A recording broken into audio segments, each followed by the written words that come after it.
મધ્ય ગુજરાતના અવાજ ન્યૂઝ ગુજરાતી ચેનલમાં આપનું હાર્દિક સ્વાગત છે।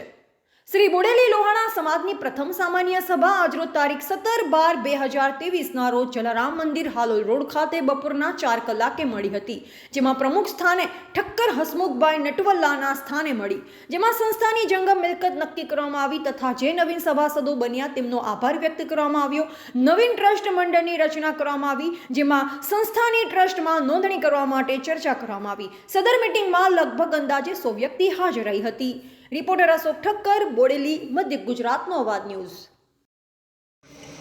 आज रोज बोडेली लोहाણા समाजनी प्रथम सामान्य सभा जलाराम मंदिर सत्संग हॉल में भरवामां आवी हती, जेमां अंदाजित 101 सभ्यो हाजर रहेला हता। अने आ साधारण सभामां जे मददनीश चेरिटी कमिश्नर कचेरी में ट्रस्ट रजिस्ट्रेशन करवा माटेनी एक खास व्यवस्था करवामां आवी हती, જેમાં બહેનો ભાઈઓ અને દરેક સભાસદોએ આ બાબતે સમાજને પ્રવૃત્તિમાં આગળ કરવા અને મંદિરનો વિકાસ કરવા અને સમાજનો વિકાસ કરવા માટે સૌ જણ ઉત્સાહિત હતા। તે બદલ હું આ સમાજનો ખૂબ ખૂબ આભાર માનું છું। વિશેષ પ્રસ્તુત મહેશભાઈ ઠક્કર કરશે।